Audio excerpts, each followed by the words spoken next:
Welcome back to the Wolff Den. I'm Matt Wolff, founder and CEO of Ticket Time Machine. Today we welcome Dr. Don Iannone to the show. Welcome to the Wolff Den. We've taken a break over the summer, but we're back and better than ever. Glad to have you.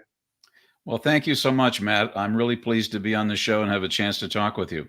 Yeah, for the people in the audience who don't know who you are, give a real quick, short intro, and then we'll get to it. Happy to. So I've spent about 4 decades working in economic development and public policy. I teach business school right now, and I basically write books and articles. That's how I spend my post-retirement time. But I have a deep and unabiding interest in sports, especially those in Cleveland, but I'm interested in the business and finance issues that relate to professional sports. Why economics? That's a strange, I guess maybe, would people say that's a strange thing to be interested in? Not at this point in your life, but back in the day when you first started. So you know how it all began? I was a lousy Little League baseball player, okay? And the coach recognized that I had some very good record keeping and statistical techniques. And so I developed an interest really out of that and out of loving baseball cards and statistics that relate to all sports. And so it really evolved from that base. And so I found myself now really interested in the business side and the economic side of sports. And that has grown. I mean, from back in the day, I was just talking about people with fantasy football. I used to play fantasy football back when we would have to look at the newspaper on Monday to get the stats, and nobody now. It's up to the second information. The same in the financial and business side. The world has changed back from having to read a paper, wait for an annual report. Now, it's 24/7 with the news. Talk about the evolution of that and how it's changed how you cover it and how you look at it. Well, I think you're right that the role of predictive analytics and data analytics has grown enormously in sports as it has in every industry. And so what we're seeing is obviously all the tools that you can provide through Pro Football Reference and ESPN and other sites that are very, very data intensive. But now you have the ability and growing abilities through artificial intelligence to basically do real-time changes and adjustments based upon new data. So and we see it now. I mean, it used to be that you had to call a huddle. The football team had to huddle on the sideline and talk to the coach, and the quarterback had to get his instructions straight. But now, I mean, it's just much more instantaneous and they can react to things. And so the monitoring aspect of that has grown. But I think what we're seeing in terms of the use of big data and analytic tools in sports is very consistent with what we're seeing throughout the economy. But it's a bit scary, right? Where does human judgment come in?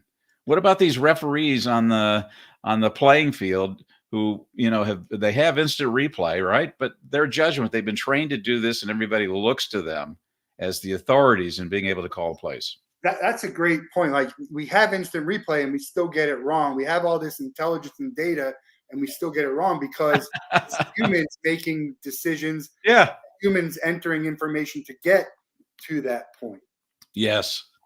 So garbage in, garbage out. That was the first rule of computer science. Yeah. But it's an evolving technology base. It's going to improve, but I think the potential for misinformation, disinformation, confusion is going to grow exponentially, Matt, as we think about how these things come into being in the game of baseball, football, hockey, whatever.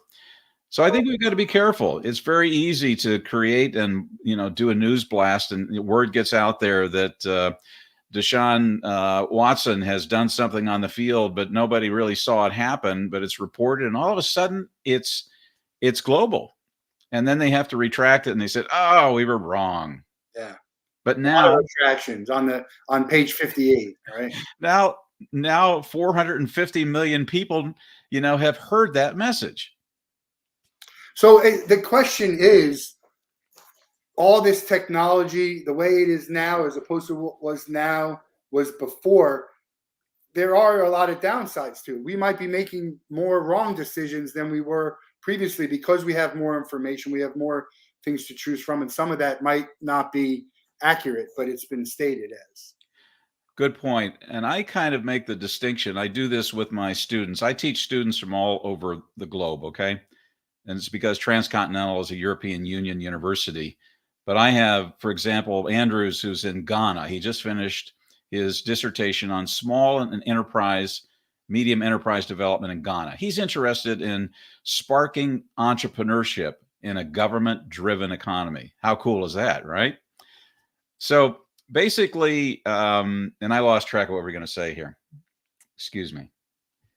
We were talking how it could be good or bad if too much information. Yeah. So what happens to the role of intuition, this gut feel that we have, that this last minute thing that we just know we got to do it that way? If we rely on all this processed information and data to make the decisions for us. So what happens to our ability to rely on ourselves in a real world situation?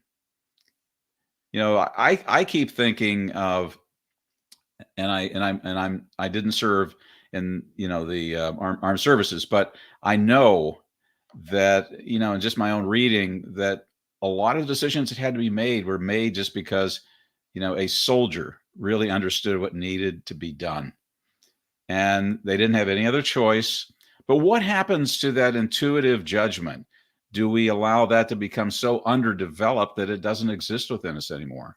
And that's scary. That's scary. Yeah, part of that is sometimes you're talking about decisions that have to be made instantly, and other times they have to be made quickly, but there's still, it's not like I have to do this on a financial right economic decision. So, but I understand definitely the point. Yeah. You talk a lot about sports and the economics of sports. Sports and entertainment, I would say, have always been a business, but now they're bigger business.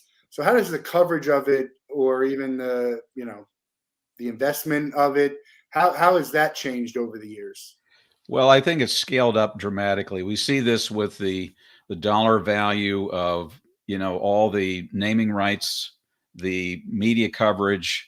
It's streaming now. I mean, a lot of the network TV stations are really worried because Amazon and others are able to do what only they used to be able to deliver into your living room.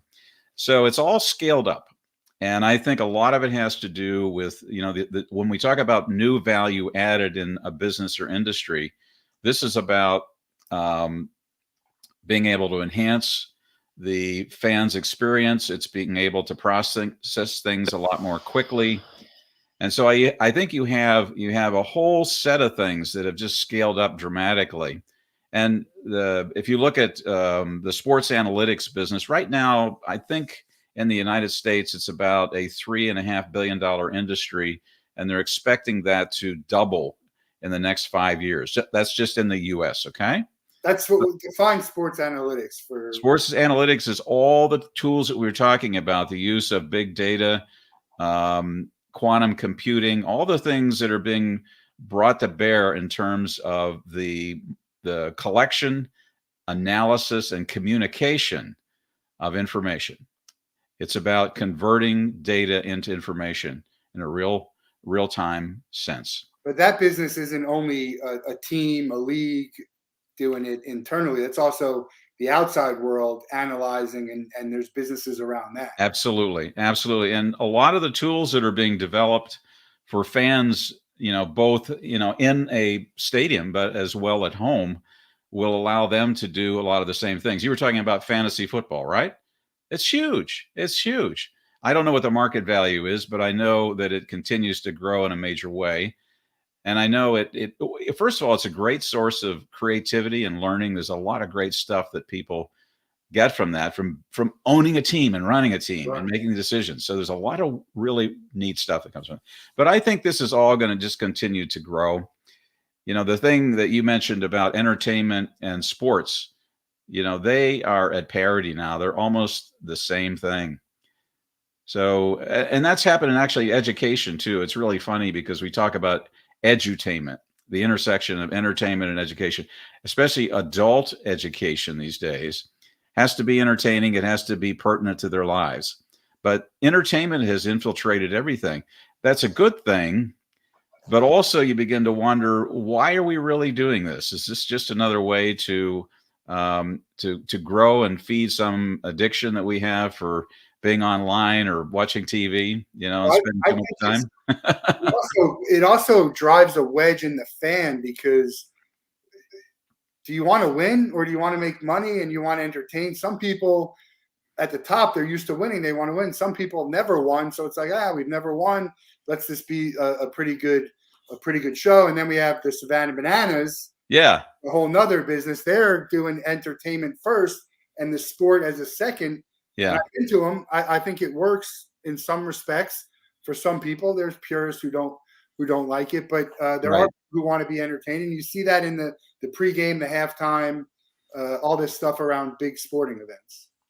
So there was a book that was written by Jim Gilmore and Joe Pines back in, I think, 1989, 1990. It was called The Experience Economy.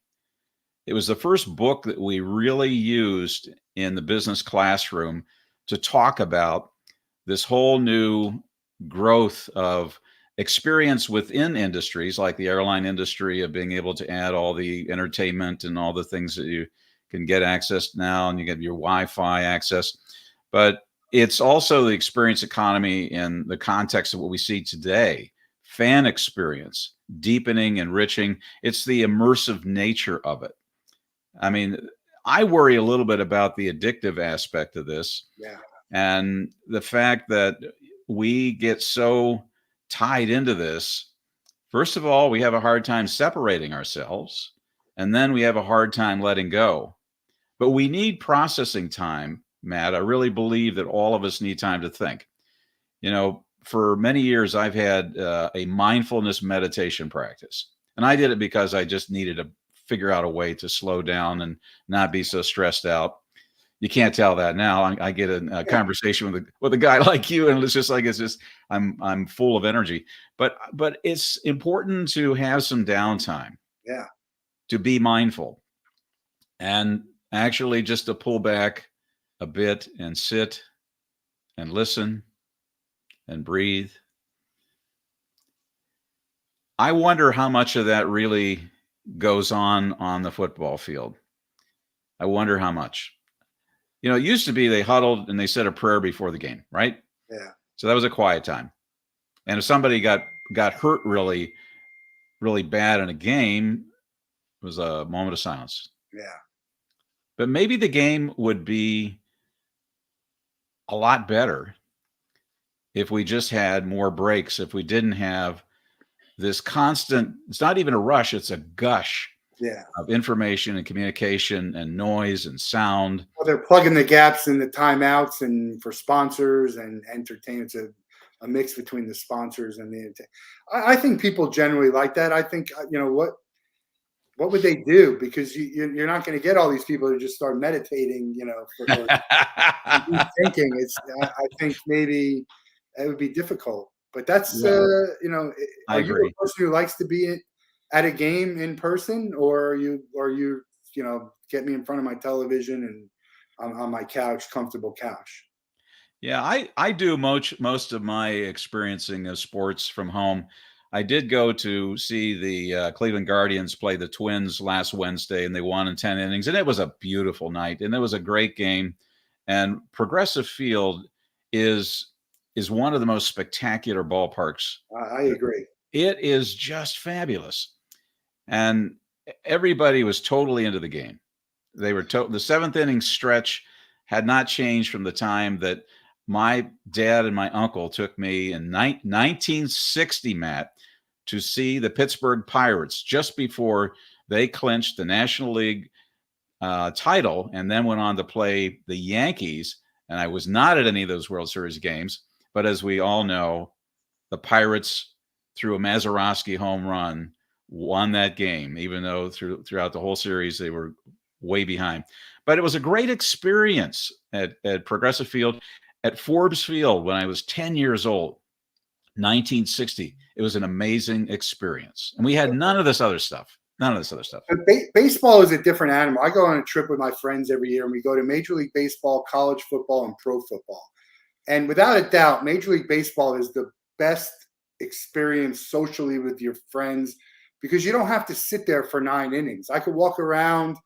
I'll play VR. You know, you do the pitching, you eat some good food, have a drink. Yeah, yeah. You don't really see that a lot in football or basketball or hockey for that matter. And so the stadiums for baseball are always going to be more unique and a different experience than, you know, arenas and stadiums for football. Most of them are cookie cutter. I've been to SoFi, which is far and away the nicest stadium I've ever been in, but everything else is kind of just, it's okay. Yeah. What made SoFi better? I'm really curious. What made SoFi better? The way you look at it, it's open. The Jumbotron is a unique shape that goes all the way around. Like I've been to Jerry's World. His thing is obnoxiously big. I think it's way too big. There's not a bad seat in the house there, and it's a bit in SoFi. In Jerry's World, they got people paying money for standing room only. You know, it's crazy. Well, that's why you have a franchise that's worth $10.2 billion, right? Yeah. Well, I mean, the money in sports is. We talk about, and you wrote a book about the American dream, and we're going to talk a little bit about. All right. We're going to talk a little bit about politics, but finance and economics is a huge thing, and inflation and all this. And you know, who was it? Who's the pitcher who's getting paid by 3 teams over $15 million a piece? Scherzer. Yeah. He's got and OpenB just signs for $60 million a year. And you're like, how is this real life? These guys are getting $60 million a year. But on the other side, I'm not paying these guys $60 million a year if I'm not getting that back as an owner, as a franchise. So the money is there an end to the curve that's going like that? Well, you know, all of the leagues have caps, right? So they operate within them. For example, you know, the Cleveland Browns, at least for this year, have $50 million left in their cap, even though we're spending all this money on Deshaun Watson to see him do nothing, right? But you know, it's just the escalating nature of everything. So when you look at, I think the Browns currently are at $5.2 billion. That's their team value according to Fortune magazine. That's for 2024.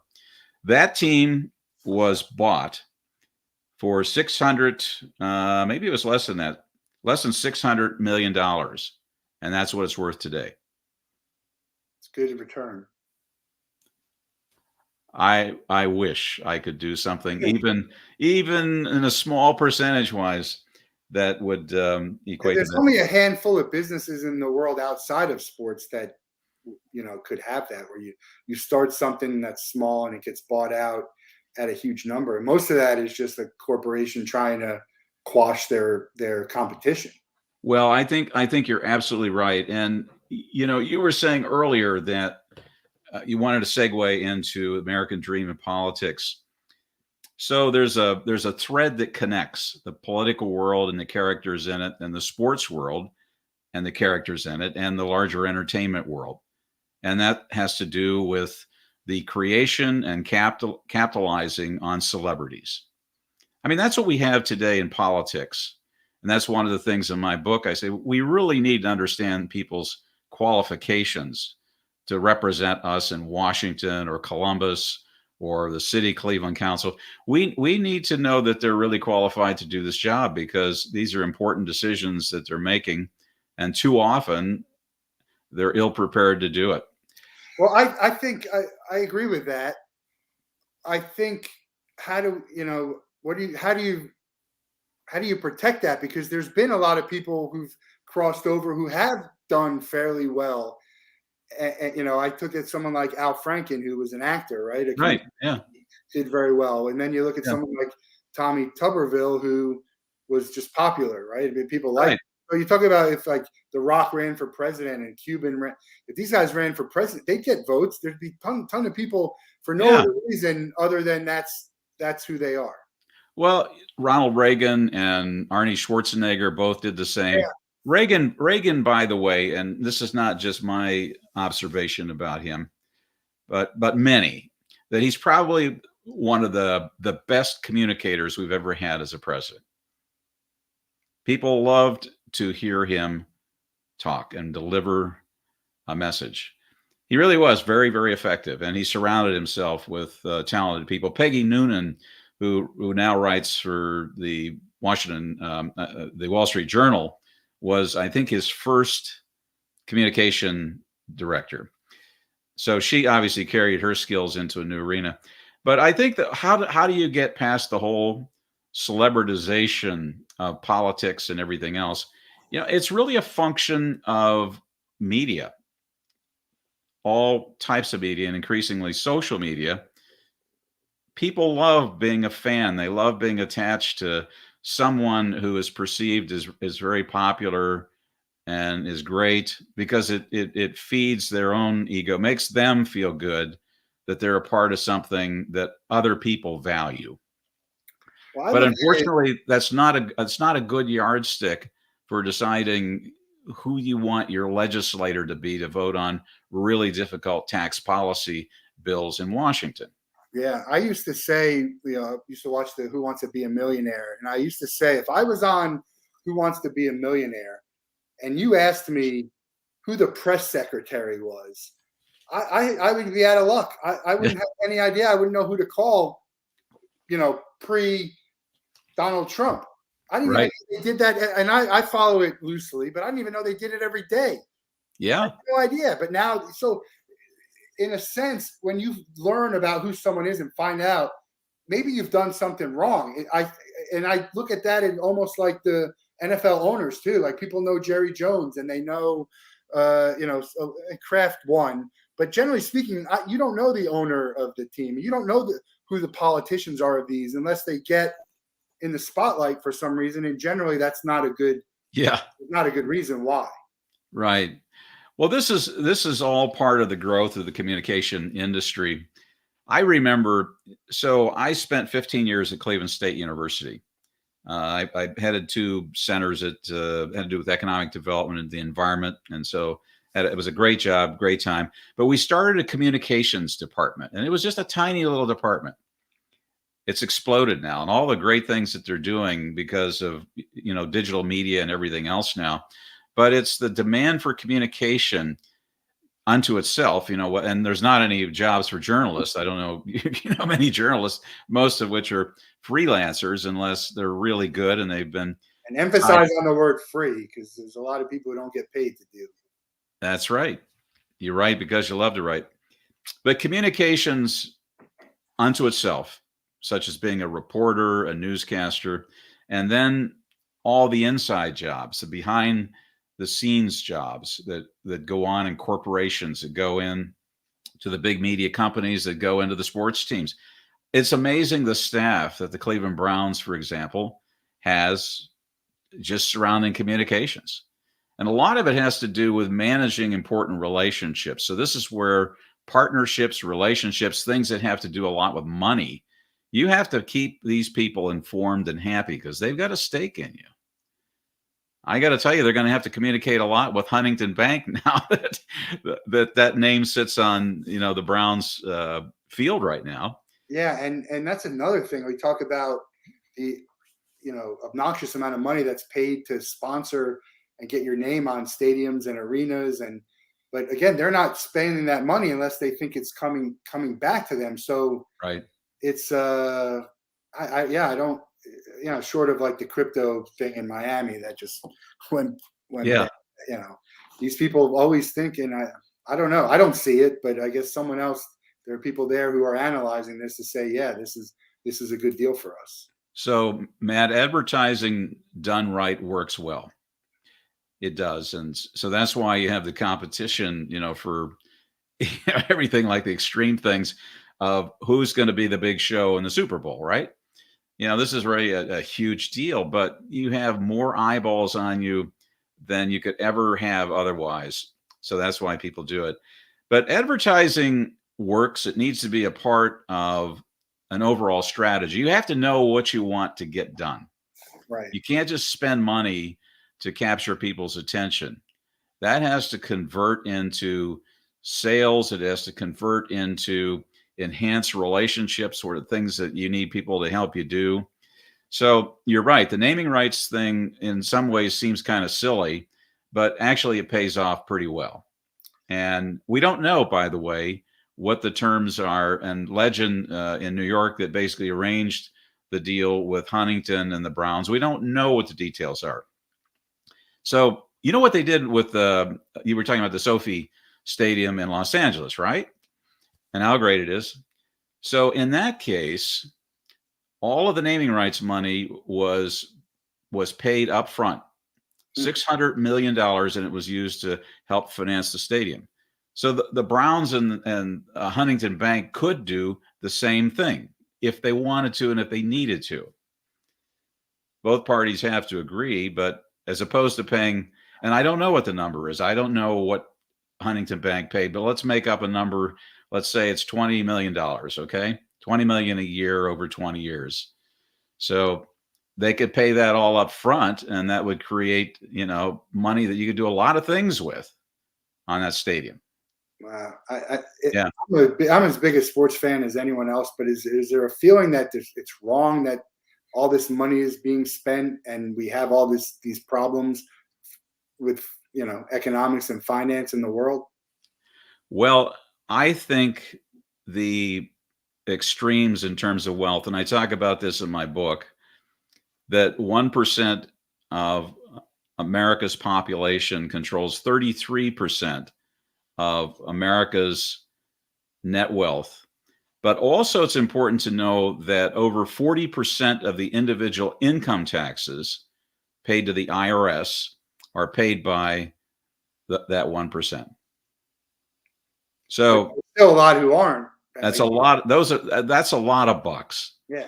But there are huge disparities. So one of the things in economic development where I spent my career is you try to find a way to do things that will help ordinary people and people that are severely disadvantaged on whatever basis you want to talk about it. Physical disabilities, it could be, people of color, it could be anything, right? Helping them to do a better job to pursue the American dream, which is economic and social mobility in the way that they want to, and to succeed. And at the same time, still allow all these wealthy people who fall into the multi-million dollar, and there are so many millionaires in America, it's ridiculous. Millionaires, nobody's impressed by a millionaire. It's like if you're not a multi-billionaire, you're not rich. Yeah. Well, so let's talk about the book, American Dream. I was lucky to be on a Frank Luntz podcast last night, and the two things they talked about was immigration, which is a big issue, but finance, the economy is another big issue in this upcoming election. He asked, there was like 17 or 18 of us, how many of you think that the American dream is still a thing?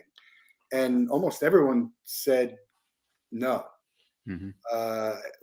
And I'd like to get your opinion on that. And it's obviously part of the book. The American dream has changed from what it first was back in the 1900s and 1920s and 40s when the first immigrants came over to what it was 20 years ago to what it is now. And it keeps evolving and still will evolve. But is the American dream achievable? And why is it at such a crossroads? Well, let's start with a simple definition. I mentioned this before. Economic and social mobility really is probably the best way to describe the American dream. For many years, we thought of the American dream in the context of children doing better financially and otherwise than their parents. And that's all worked out until we hit the children that were born in the late 1980s, and that generation. They're not falling into that category. But I think a lot of stuff has changed in the world. And I think the view of work and I think the view of money has changed. We think of extreme wealth. We think of, all these ways to get rich quick. Yeah. This whole idea of starting a company for only one reason, to get it up to the level where you could sell it and make millions of dollars. That's what entrepreneurship is about. But I think it's changed a lot. And I think in my book, the central idea is that American Dream is more than just about prosperity and wealth building. It's about an overall well-being. In that sense, are we doing well from the standpoint of our health, our mental health? What about safety? I mean, I have a 6-year-old and a 2-year-old grandson, right? And the 6-year-old goes to school, and his mom and dad worry about something crazy happening in the classroom. So safety. I felt a lot safer. The worst thing that ever happened to any of us, Elm School Playground, Martins Ferry, Ohio, Steel Town, was somebody would punch you in the eye and you'd fall on the ground, and the next morning, you had a big welt and a black eye. That was the worst that ever happened. That's not the worst that happens today. So the American Dream is about ensuring a certain level of safety, but also it's well-being in the sense of our civility. And that's what we have lost as a nation. We've allowed our divisions to basically make us very uncivilized in how we treat one another. Well, I think it also has to do is my American dream, not the American dream as a whole. Like I vote, and my mind goes to the greater good, because I believe that I'm going to be okay no matter what. I'm very privileged to have that feeling. I don't take that for granted. But so the American dream for me, isn't just what am I going to look like? It has to involve others. And I think that's maybe, in my opinion, why this election is so important. I do too. And I think you hit on something very important. We have to be about something larger than ourselves. It can't just be our own individual well-being. There has to be some collective sense to this.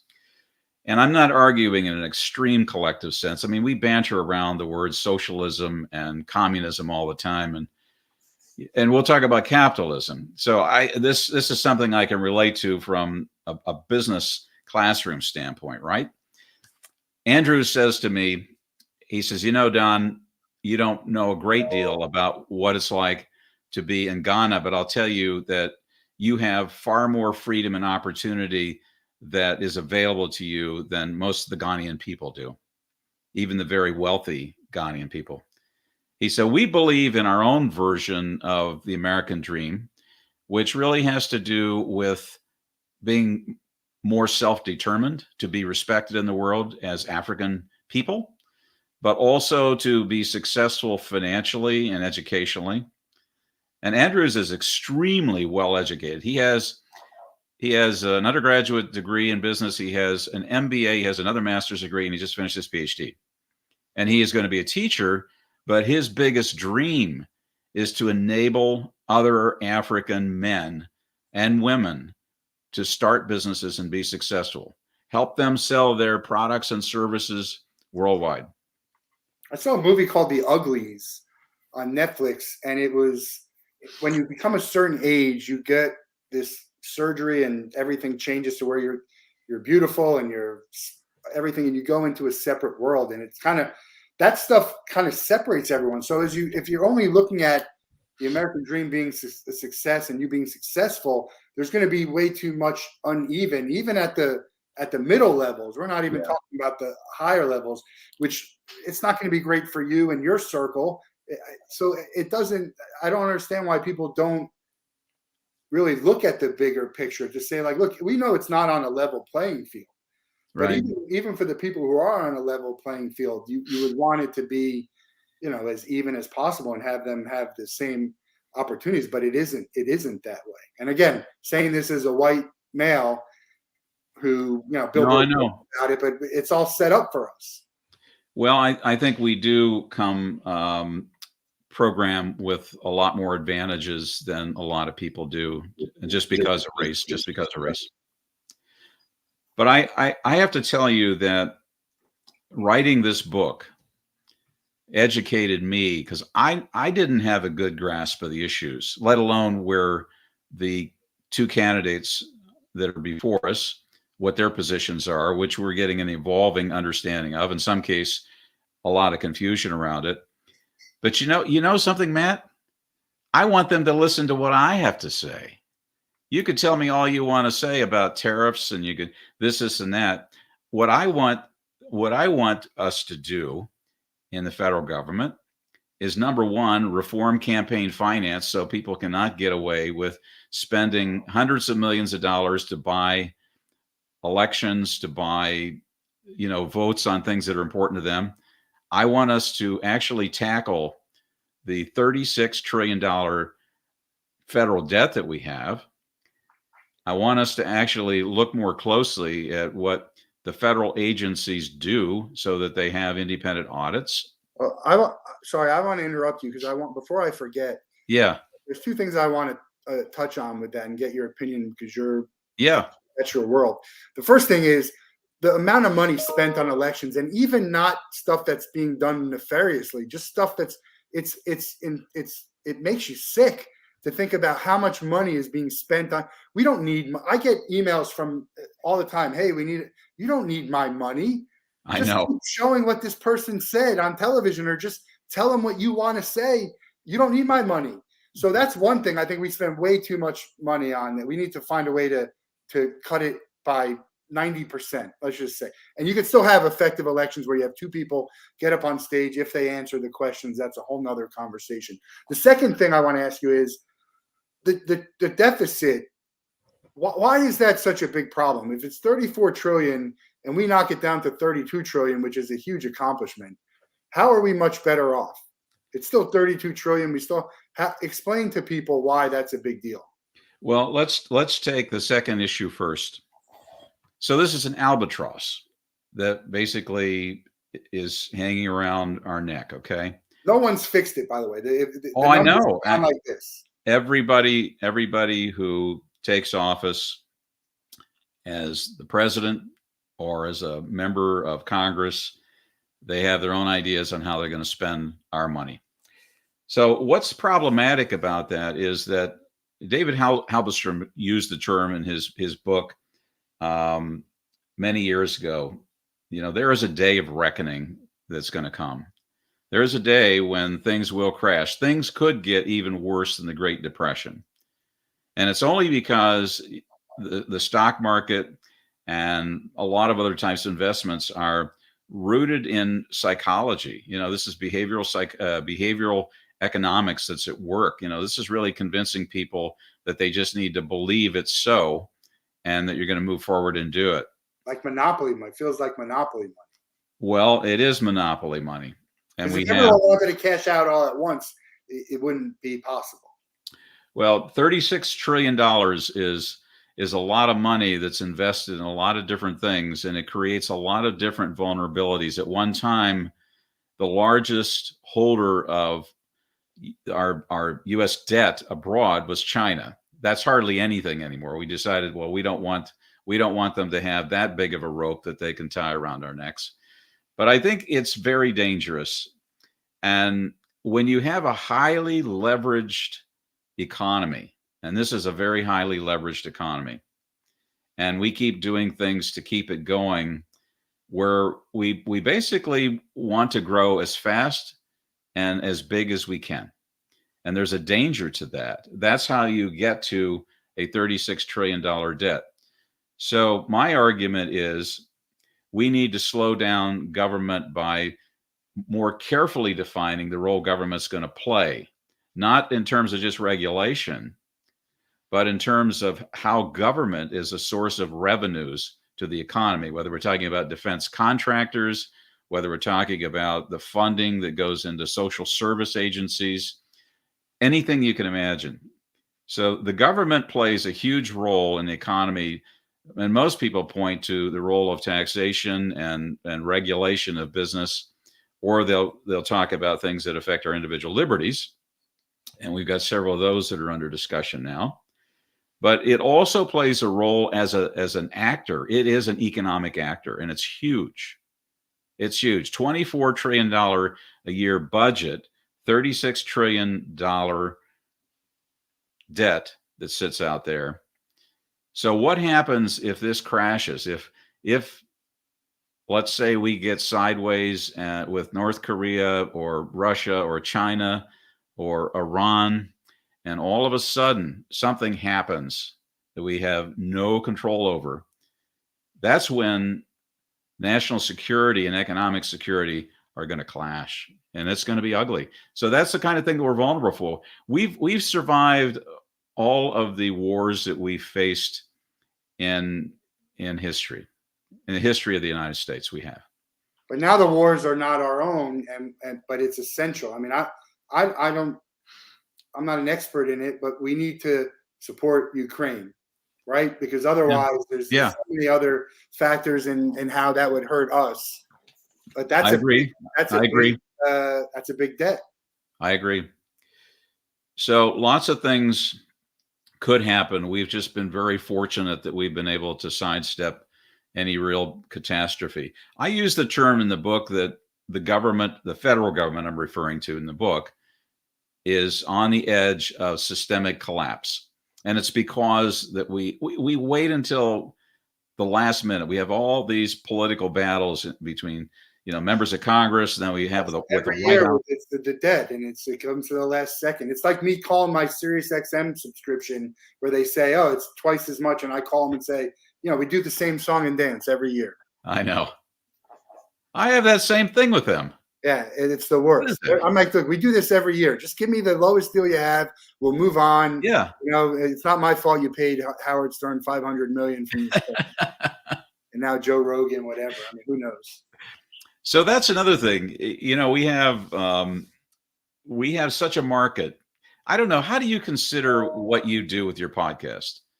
Is this educational? Is it entertainment? It's just supposed to be, a casual conversation that does a little bit of everything. It should make you laugh. It should make you think.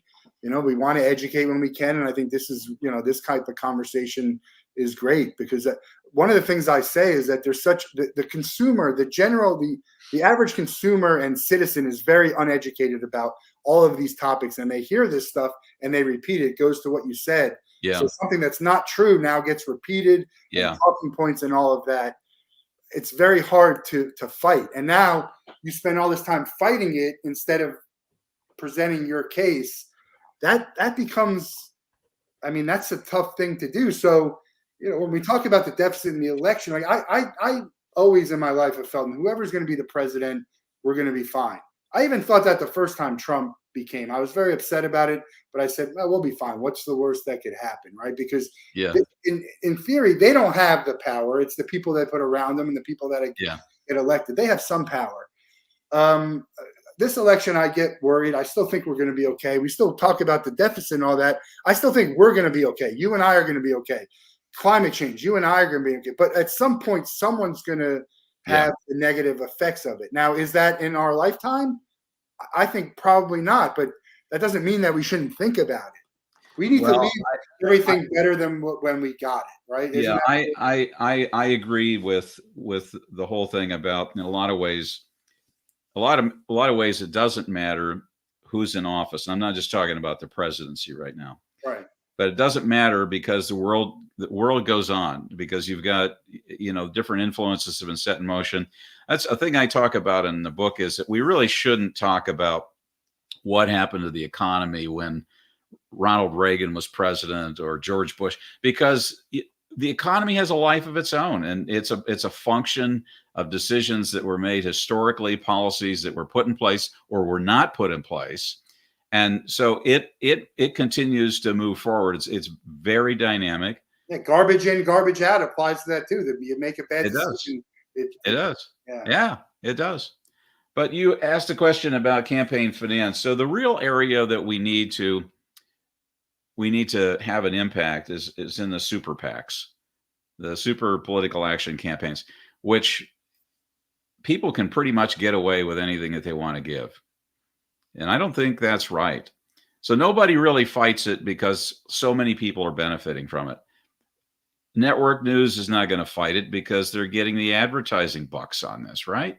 But this is a world today, like back in the day, maybe you would know, has any politician lost because they didn't have as much money before, like pre the internet when all this stuff? Has anyone really lost? They would have won if they had more money. I don't know that that's now. I think it is because you're spreading misinformation and disinformation, Yeah. and your message is spreading way further. I don't know that it should. We should make it not be a money issue. I think it becomes too much, and that speaks to what you're saying. Yeah. When money is too involved in it, and that might be the same way with sports too. Like this Well, NIL business in college. Like you just saw a UNLV quarterback just quit because someone didn't pay his NIL deal. I saw that. Yeah, Yeah. that doesn't. We should, even though you have a salary cap, right? It doesn't mean everyone's on the same playing field, No, and that's very true. That's that's very true. I would agree with that, and I think that your point that more money is not necessarily better in terms of quality of life. I don't know. You probably heard these stories too. I've read several over the years about what happens to lottery winners, and the unhappiness stories, and they lose more money and they go into bankruptcy and lots of other things. But there's a certain point where having so much more money is not going to bring you any happiness. And there's a lot of good psychological studies. Increasingly, one of the great fields, and I'm really hot on this, is behavioral economics. That talks about the intersection of economics and psychology. That is such an exciting field, and it applies to everything, including sports, but it includes, medicine, everything. Well, money amplifies good and bad, right? So Right. if you're doing bad and you have money, it's being amplified. And there's probably, I think the disparity between good and bad is a lot closer than people might think in the world, certainly, and with people and their intentions. And some have good intentions, like the Ponzi schemes. It doesn't necessarily start with a bad intention, Yeah. but they go the wayside, and then they're in too deep, and then it goes too awry, and they can't get out Right. of it. Well, I actually had a good bit of entrepreneurship on both sides of my family growing up. It was nothing major. And I mention this because these are people that found their own way to create a business that they were able to support their family, and that's part of the American dream. That was one of the things that I'm living it. That's what I'm doing right. I'm trying to build my business so I can live the Yeah. life that I want to, and Yeah. maybe live better. But that's it. My uncle Eddie on my mom's side of the family, as he once said, somebody said, "Well, what are you selling now, Eddie?" And he was selling sewing machines, he was selling vacuum cleaners, he was selling Christmas trees at the Christmas season. Then he started selling decorations, and then he started selling cards. He was selling everything. And so I said, "Well, what is it that you wouldn't sell, Eddie?" And he thought for a minute, and I this was secondhand. I heard it. He said, "Well," he said, "I got this new pair of shoes, but I would sell those." He said, I'm not sure there's anything that I probably wouldn't sell." And you said, "Well, you wouldn't sell your soul? You would sell your soul, Eddie?" And of course he said, "Okay, that's enough of talking about my business dealings." He said, "No, I wouldn't sell my soul." He said, "I do this. I like working for myself better than I like working for somebody else. And I am better at working for myself than I am working for somebody else." And my uncle, People find out that they need to be working for someone else. yeah, But I think the ability to take that shot and do it is that's what the American dream is yeah, is to me, I think. And we need more of that. I wish that I had more students in my classrooms that wanted to be entrepreneurs than wanted to go to work in big corporations. yeah, but we need more of it because the big corporations are. I think you talk about inflation, sure, but there's a lot of corporate greed out there. I mean, we look at someone just posted about Paramount laying off people. Well, they got 3 CEOs, and their revenues, year over year, are in the billions. So what are we doing? I think it's absolutely right. So, when I think of the role of economic development, I'm going to shift this a little bit because it's really important. Economic development has been around for a long time. But when you look at what economic development has been, let's say, since 1990, so we'll give it 30, 34, 35 years. It's been, first of all, every place that you can imagine, every city, every county, every region, every state, even look down at the neighborhood level in some big cities, they all engage in competition for economic opportunities. One of the things that I think has made it more dangerous, competition's fine. But when you start throwing huge public subsidies in there, tax credits, tax giveaways, tax abatement, all these different things, and there's no accountability for whether people, I'm talking about performance metrics, that people are really measuring whether people upheld their commitments to create jobs or create jobs at a certain wage level. When there's no accountability, we don't know whether these things are working. We're just throwing money away. So economic development has always been about trying to help places and people within places to increase prosperity. And they do that in large part by trying to influence business investor decisions so that they'll make it in your neck of the woods as opposed to my neck of the woods, right? And states are incredibly competitive. I have to tell you, Florida is an incredibly competitive state. It as you know better than I do, it's composed of several regional economies, right? Yeah, Orlando, Yeah. South Florida. Yeah. And so Florida is kind of a confederation of local or regional economies, and they sometimes work together, but probably more often than not, Not they lately, compete.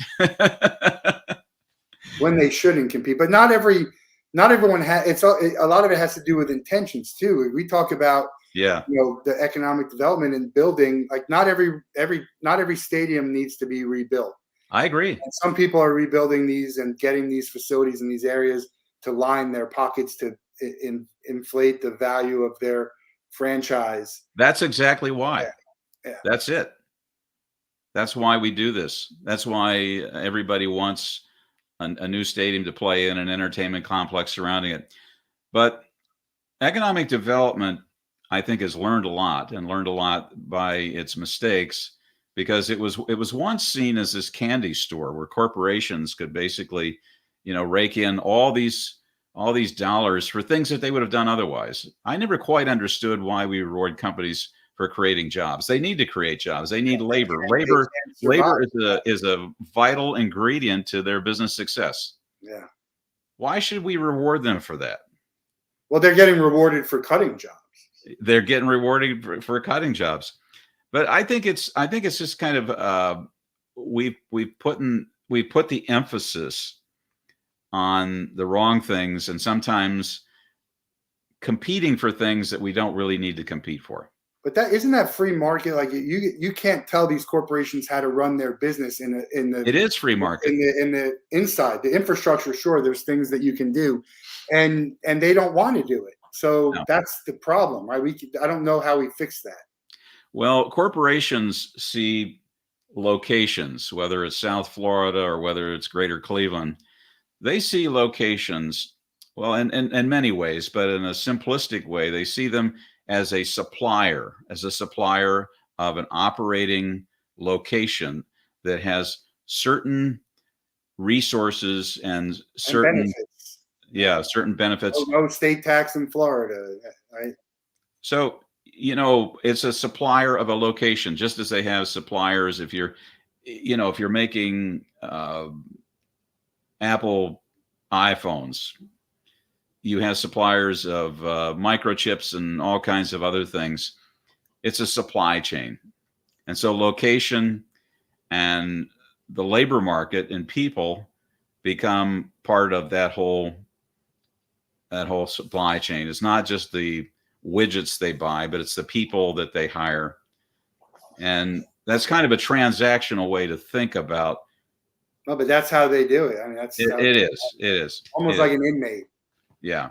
almost like an inmate. Look, it's never going to be solved. I don't have answers. You probably have some more answers than the average person because of the studying that you've done. Now, But if you can make one rule change to the economy, if you can do one thing to help the economy, what would it be?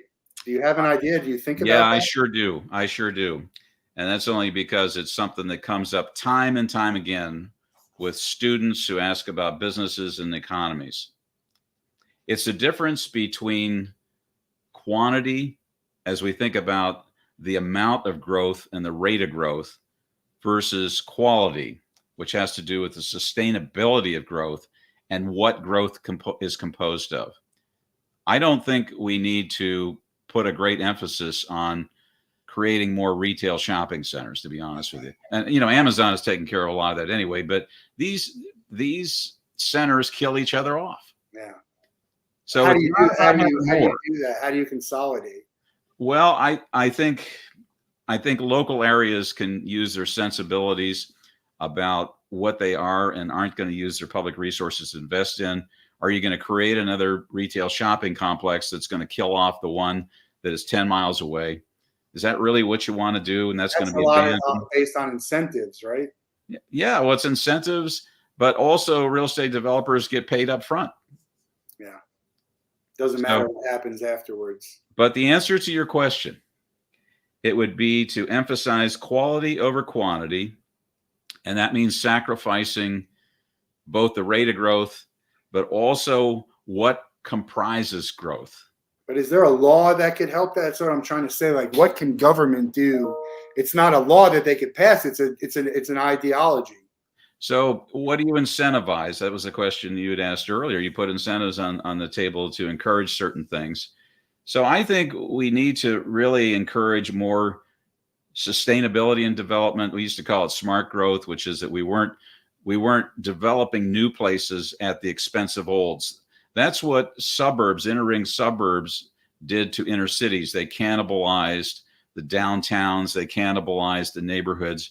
It created suburbs. Now we have exurbs, and now we have all these funny looking planned unit development things that Pulte and everybody else builds, because everybody wants one.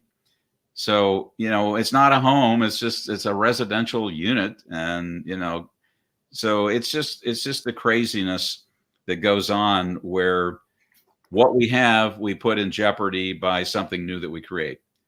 Now, in technology and business, we call that disruption, right? That's what, the next generation of AI based iPhones is going to do.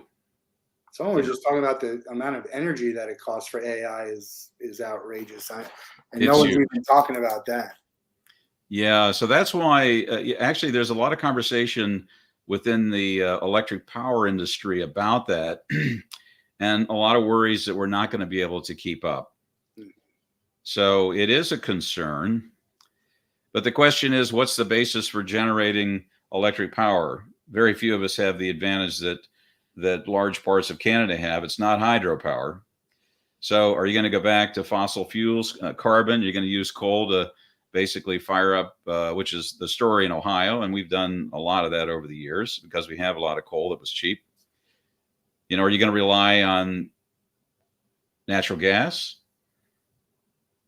We've got quite a debate about that. What about that towards the environment too? You got to keep. Well, the fracking issue is a big issue in Ohio and Pennsylvania and West Virginia, those three states in particular.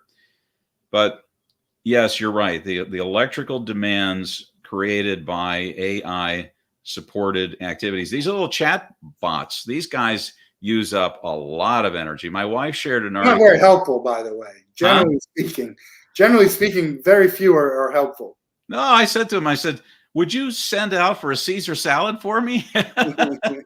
But they don't know. Get your own Caesar salad. I want to get back to the business of sports because there's a couple of people that I follow. I want to hear your take, or maybe you don't know about him. Joe Pompliano does a lot of good information about the business of sports. Andrew Petcash on Twitter, and Darren Ravel is more of like an entertainment business of sports. Do you follow any of them? Do you think that the people who cover sports and the business, that it's important for them to cover the behind the scenes stuff that they're doing?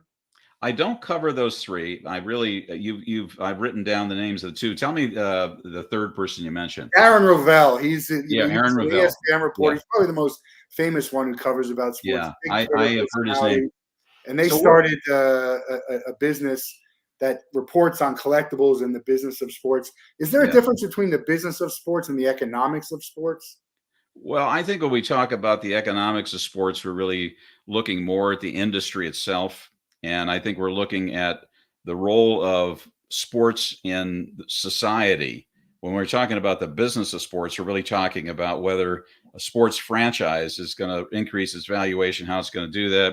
It has to do with What about the rise of collectibles and gambling and the money that's being tossed around in that? Is that well, I think it could be seen in both ways, as from the standpoint of business, and you could see it also as an economic outgrowth of sports.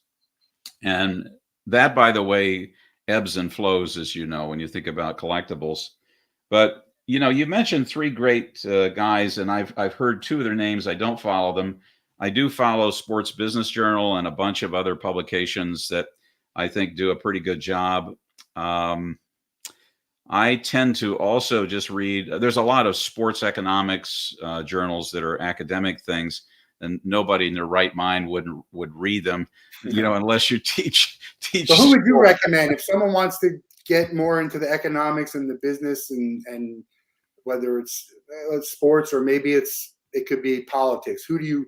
Is there someone that you would recommend? You say I'm going to refer you to one person. Who is that? Well, I like Mark Rosenberg's work up at the University of Michigan, and he's a sports economist, and he heads up a new center there. He started out, he was at the University of Indiana at Bloomington, and then he came to Cleveland State just after I left Cleveland State.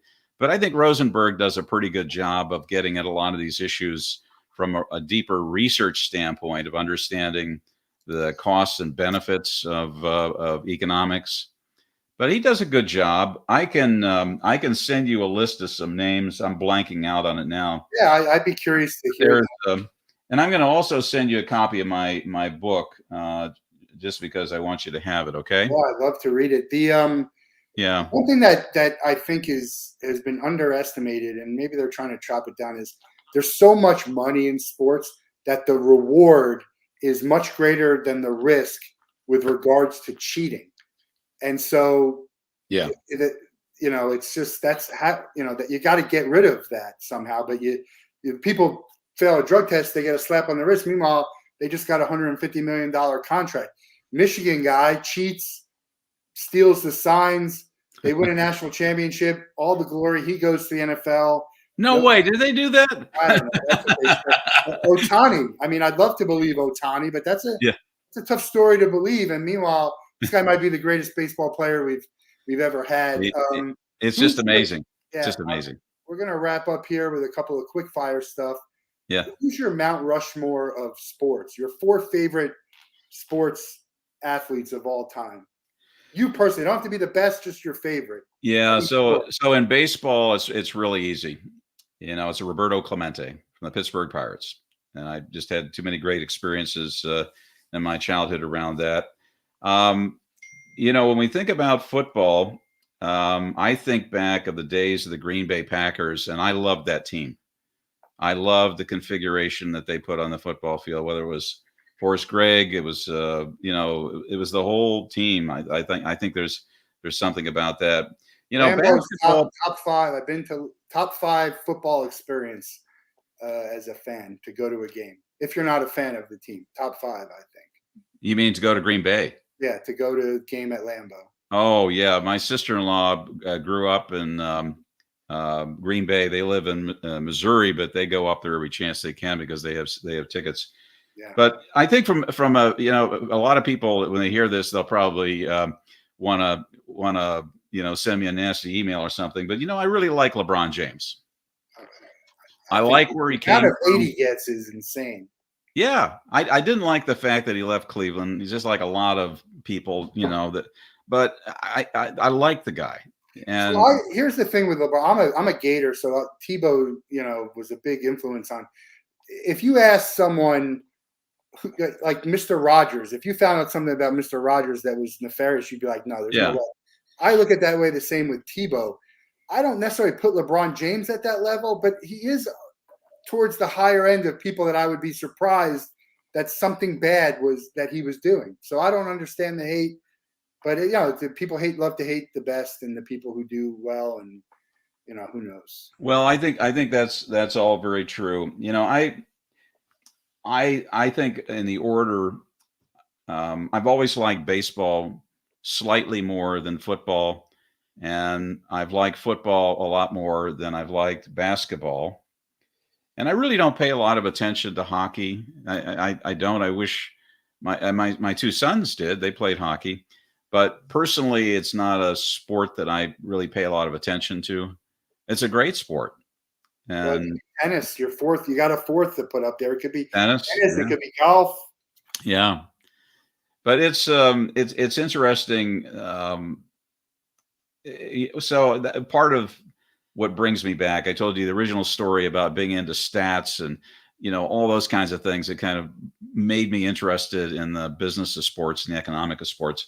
But I think sports has kind of grown back into my life in a deeper way, and the more time I spend with it, the more time I find myself writing about it. I learn a lot every time I write something. I just did an analysis of the first 3 weeks of I the saw that NFL. on LinkedIn. It was interesting. One thing that surprised me, or maybe I knew this before, but the NFL has really outscored um, the American Conference by a wide margin, just in terms of the points they put up on the board. But it's really very interesting. I learn a lot every time I write something, so I continue to write and I share things. And I try not to be too overly opinionated. And that's the way I was. Yeah, I think I like to have the facts with a smidge of opinion. And Yeah. some people are better off giving opinions, and some Yeah, people are better off giving facts. So I think there's room for both. I do too. I do too. I think we need a fourth person on that Mount Rushmore. Who was the fourth? Oh boy.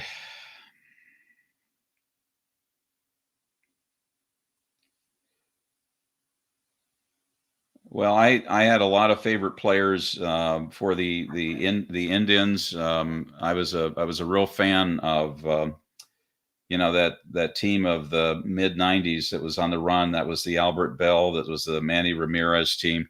It Yeah, was great. Oral Hershiser who came, Magic. in the latter years, and it was just an amazing smoothing influence on young players. Yeah, So I that cluster of players meant a lot. Jim Tomey. So that I mean, great. I love that group of players. Who's going to win the baseball this year? Do you have an opinion on that?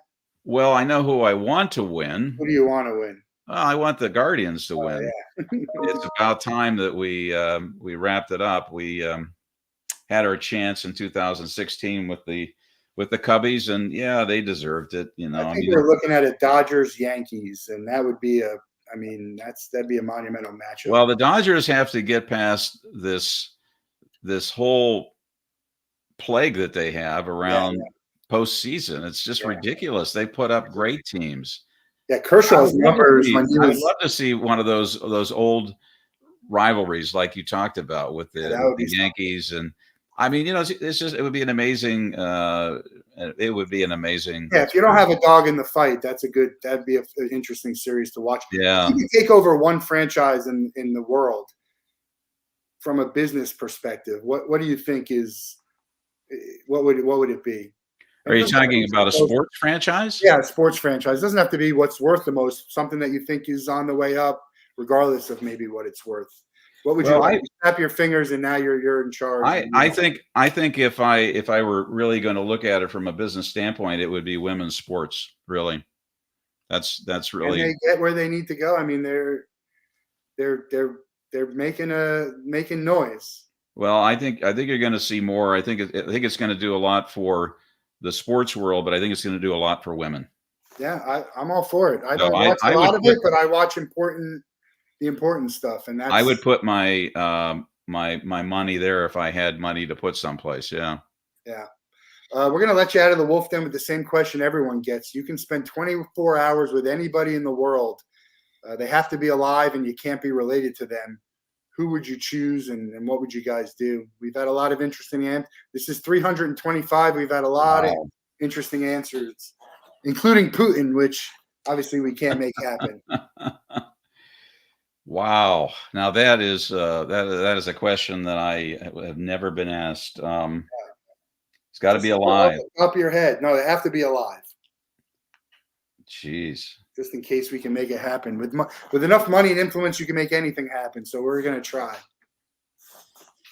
I don't know. A lot of people that I admired over the years are no longer around here. That's a tough question. I'm not sure I know.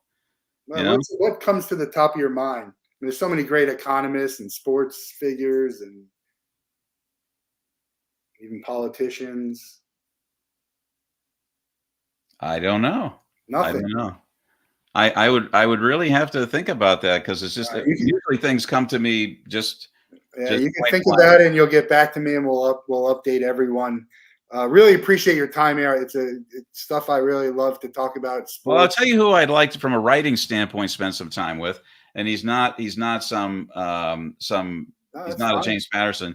It would be David Brooks, who writes for the New York Times. He's kind of a Okay. conservative guy. I would love to spend time with him, just about learning from him about his writing style, but There you also go. that's a guy that right now would have great appeal to me to be able to sit with and learn from, because I love the way he talks. I love the way he writes and the perspectives he reflects. That's what the question is all about. It's All who's right. important to you, You not almost got me. what everyone else thinks. Go to the website if you want to get more information. The book, American Dream at a Crossroads, is available on Amazon. I really appreciate your time and looking forward to seeing what happens. We can sit back and see what happens, and we'll probably have you on to talk about results and where do we go from here down the road. But I would love to do that. And great to I think Ross gave me your mailing address, so I'll send you a copy of the American Dream book, okay? perfect. Look forward to And reading I'll it. give you some names that you asked for in addition to that. Sounds good. All All right. right, Thanks a lot. everyone, have a great day and night and weekend and do something nice and good, and we'll see you soon. All right, man. Take care of yourself.